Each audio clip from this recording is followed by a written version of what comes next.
नमस्कार। आप सभी का स्वागत है हमारी आज की इस वीडियो में। आज की इस वीडियो में हम आपको कबीर दास जी के एक ऐसे दोहे के बारे में बताने जा रहे हैं जो हमें जीवन और मृत्यु के बीच के गहरे संबंध को समझाता है।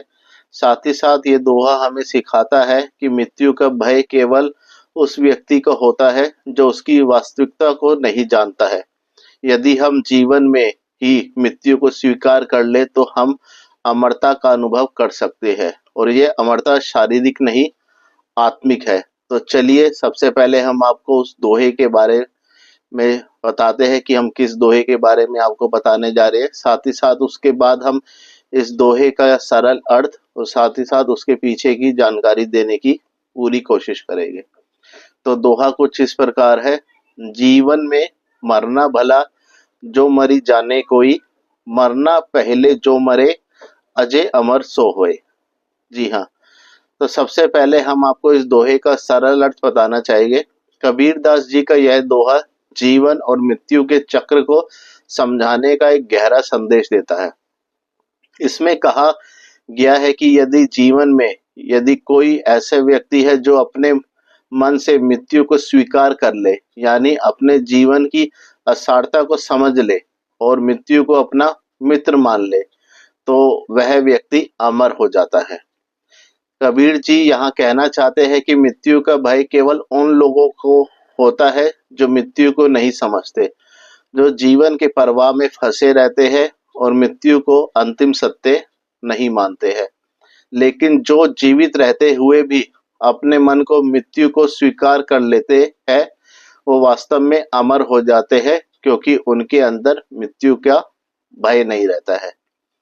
अब हम आपको जीवन और मृत्यु के जो दार्शनिक स्वरूप है उसके पीछे की जानकारी बताना चाहेंगे। कबीर दास जी का यह दोहा जीवन और मृत्यु के बीच के संबंध को समझाने का एक दार्शनिक दृष्टिकोण प्रस्तुत करता है। उनका मानना है कि मृत्यु जीवन का अंतिम सच है और यह अनिवार्य है।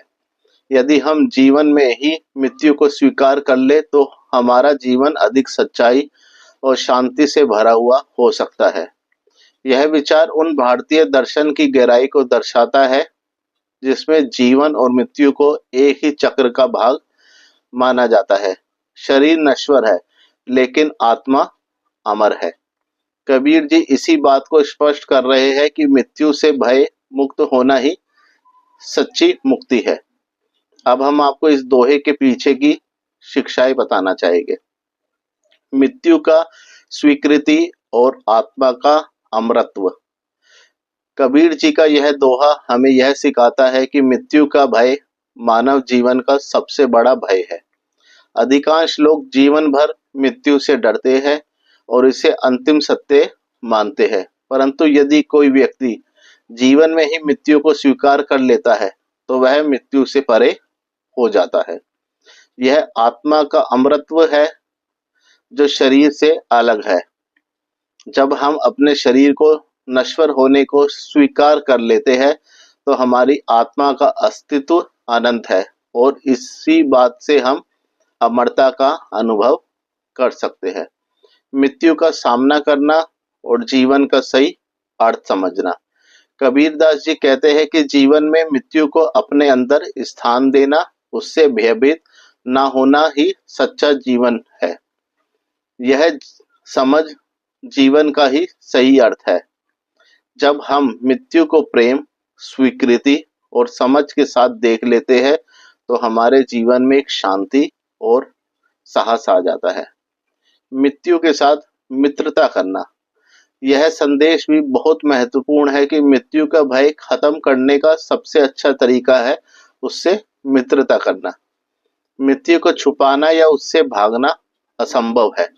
यदि हम उसकी वास्तविकता को स्वीकार कर ले तो वह हमारे जीवन का हिस्सा बन जाती है और हम भी अमर हो जाते हैं।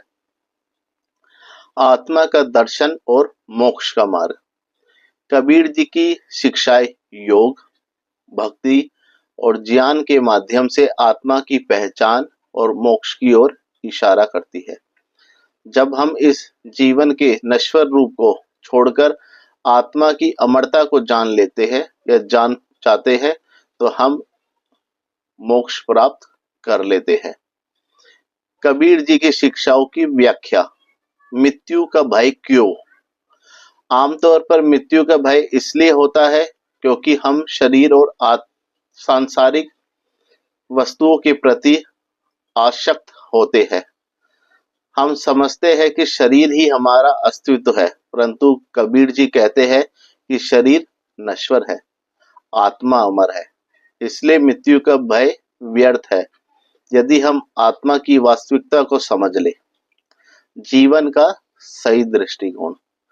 कबीर जी का जीवन दर्शन यह है कि जीवन का उद्देश्य ईश्वर की खोज और आत्मा का परमात्मा से मिलन है। जो व्यक्ति इस सत्य को जान लेता है वो मृत्यु के भय से मुक्त हो जाता है। मृत्यु से पहले मृत्यु।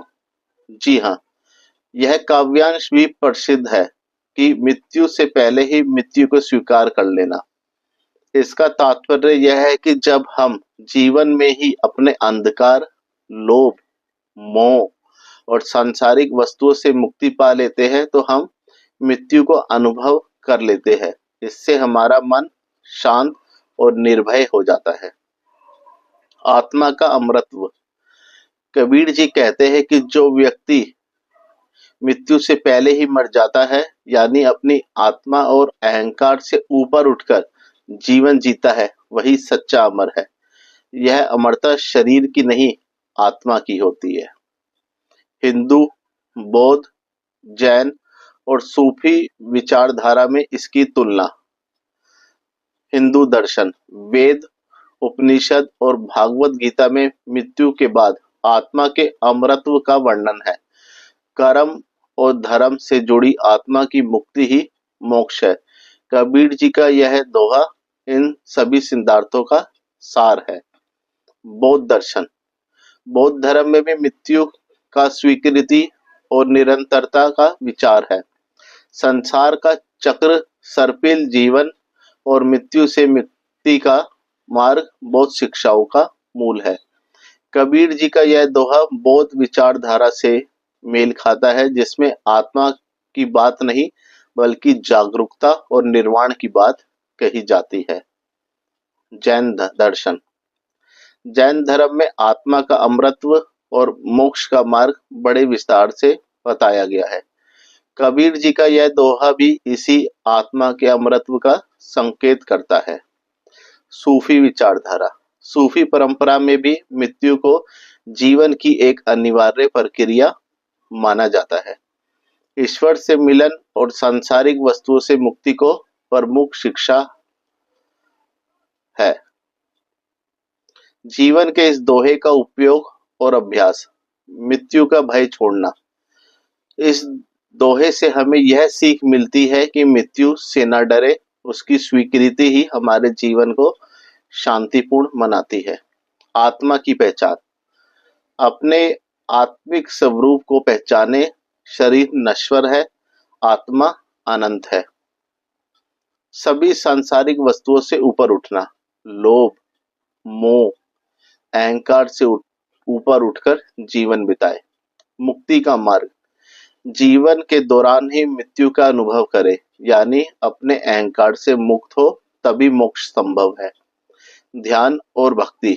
ईश्वर की भक्ति और आत्मा की जागरूकता से इस सत्य को जाना जा सकता है, या इसे हम उस तरीके से पहचान सकते हैं। तो इसी के साथ हमारी जो आज की वीडियो है यही समाप्त होती है।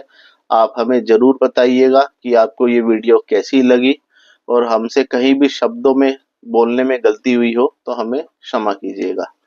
धन्यवाद।